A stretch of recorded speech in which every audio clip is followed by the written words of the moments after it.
Hello and welcome to Housing TV News at the top of the hour, coming to you from our studios here in the nation's capital, Abuja. I am Dorcas Chia. Our top stories. NCDC seeks for partnership with the Accountant General for North Central Development.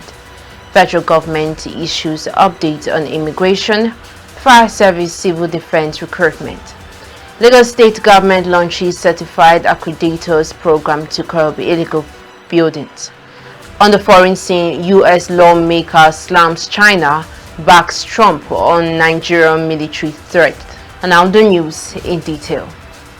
The managing director of the North Central Development Commission, Dr. Cyril Yields-Ten, has led the management team to the Office of the Accountant General of the Federation in Abuja to explore strategic collaboration for the region's development. Dr. Senyu commended the Accountant General, Mr. Shamseldin Ogunjimi, for his support towards the Commission's takeoff and emphasized NCDC's commitment to transparency and impactful service delivery across sectors like education, healthcare, agriculture, and infrastructure. In his response, Dr. Ogunjimi pledged the Treasury support to ensure NCDC's financial operations align with national standards and promote accountability and effective implementation of development projects. Both institutions reaffirmed their commitment to partnership for sustainable growth in the North Central region. And now the Civil Defense, Corrections, Fire and Immigration Service Board has announced that its recruitment portal will close on Friday, November 7, 2025. In a statement, the board urged shortlisted applicants to visit recruitment.cdcfib.gov.ng to confirm their status before the deadline. It said the online test will hold from November 12 to 19, 2025, replacing the earlier CBT center-based exams. Applicants must select their preferred test date and ensure they have stable internet access. The CDCFIB assured that the recruitment exercise will be transparent and efficient. The federal government has reintroduced the Tertiary Institution Governance and Transparency Platform to enhance accountability and efficiency in Nigeria's higher education system. Unveiling the platform in Abuja, Minister of Education Dr. Tunji Alausa described it as a major reform aimed at restoring public trust and improving governance. He said the digital platform provides real-time data on student enrollment, funding, and institutional performance, creating a unified system for oversight across universities, polytechnics, and colleges of education.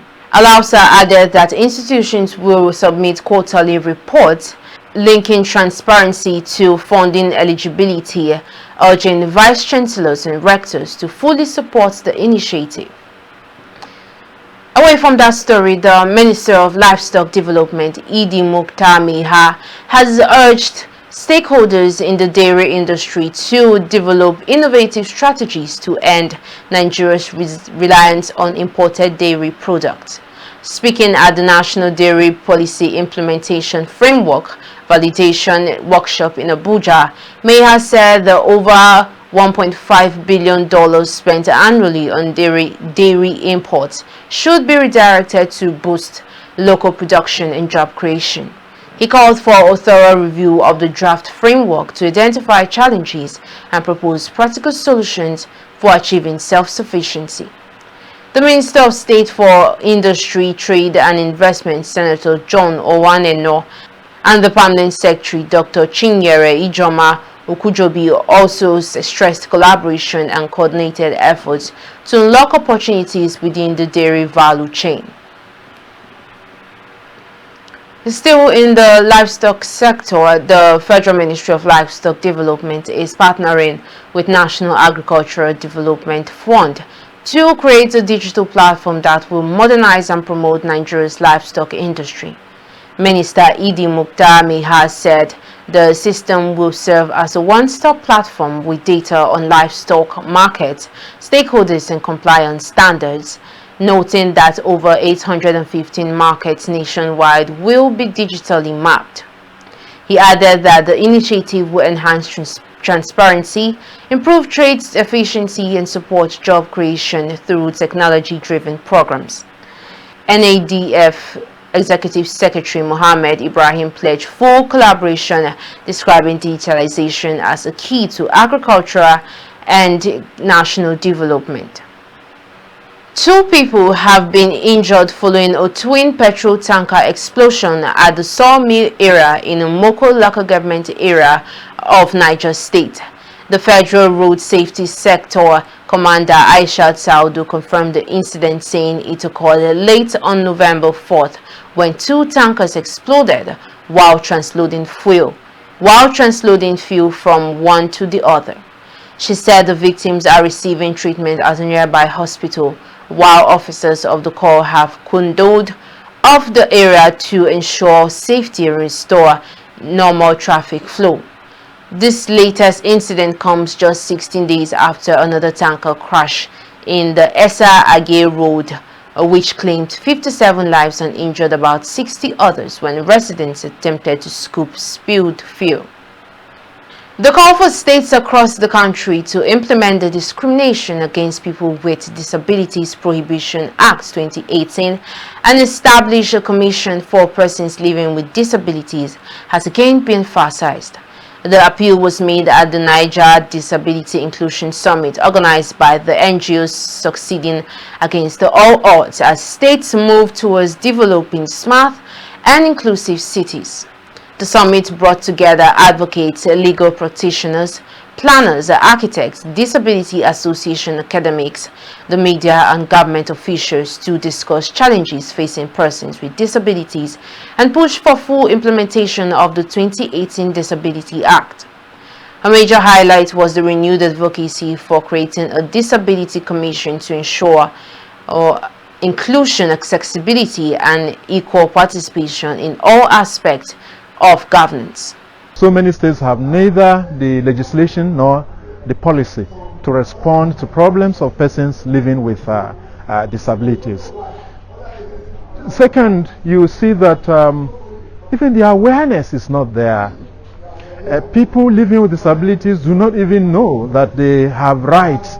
Till now, we cannot have any concrete law that has been implemented to aid persons living with disabilities. Nothing for us without us, because when that is domestication and implementation of the law, creation of the ministry commission for persons with disability is going to ease our tax. Whatever they want to do, it means they are going to be included us in the budget. For the convener of the summit, Valda Martins, disability is no inability, stressing the need for relevant authorities to prioritize the welfare and empowerment of persons living with disabilities. When called either in a meeting, implementation meeting, or maybe even however you are called or wherever you are called, always make sure that you think of persons with disability, have that empathy. At the end of the summit, participants unanimously agreed on the importance of inclusivity and the need to ensure that persons with disabilities are actively involved in all stages of governance and decision making. We take a pause here, and up next are news stories from the build sector. Stay with us.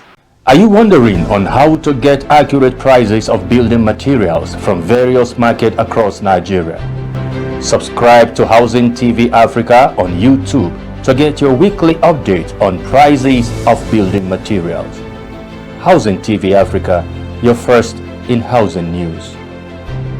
Welcome back. Glad to have you join us on Housing TV News. Now to the build sector.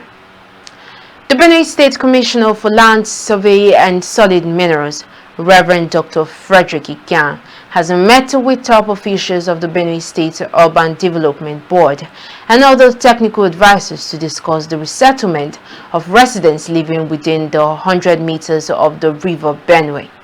The meeting followed earlier talks with Wurukum community stakeholders on implementing the NIWA guidelines and Governor Highton Alia's directive to end recurring floods in the area. According to a statement by the Commissioner's media assistant, Akaha Sule, the meeting resolved to conduct a survey and enumeration of affected households and address compensation with a new layout along Boko Road planned for resettlement. It was also agreed that resettlement will be carried out in phases alongside the construction of a road linking the old bridge to the new one. Moving forward, the Lagos State government has launched the Certified Accreditators program to help curb illegal and unapproved structures across the state.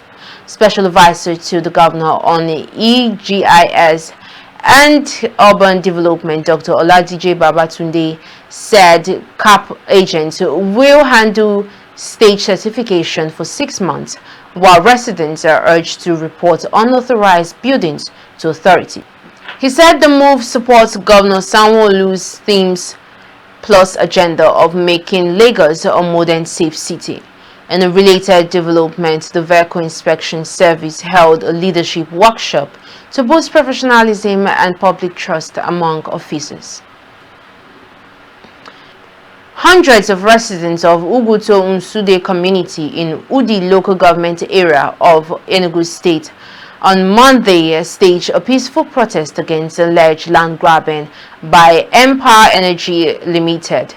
Carrying placards and chanting solidarity songs, the protesters accused the company of encroaching on their land and destroying crops despite an ongoing court case over the dispute which began in 2019. Community leader Vincent Chukwani said the firm entered their land without authorization and resumed destruction last month. Another protester, Linus Ugoga, alleged that members of the community had been threatened and some arrested. They called on Governor Peter Mba to intervene, insisting they would defend their land peacefully. When contacted, Empire Energy's representative Kingsley Okereke said the company would not engage in any dispute, adding that it was already in talks with community members. And over to sports news, Nigerian striker Victor Osimhen says Galatasaray are determined to make a mark in the UEFA Champions League this season.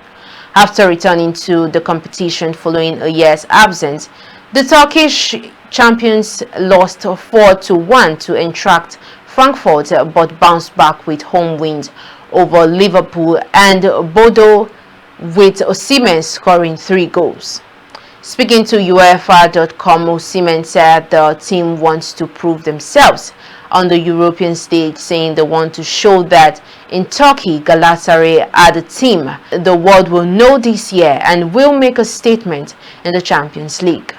Galatasaray face Ajax away in their next group match.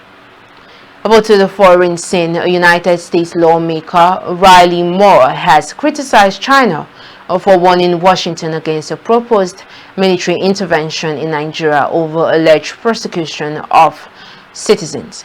In a post on X, Moore backed former President Donald Trump's stance, saying that the U.S. has a moral duty to defend religious freedom.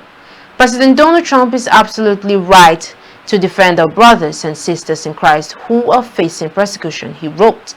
China had earlier declared support for Nigeria, with Foreign Ministry spokesperson Mao Ning warning against foreign interference under the guise of religion or human rights. Meanwhile, the federal government of Nigeria has urged Trump to respect the country's sovereignty and avoid any military deployment.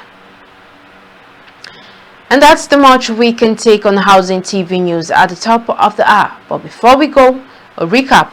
NCDC seeks for partnership with the Accountant General for North Central Development.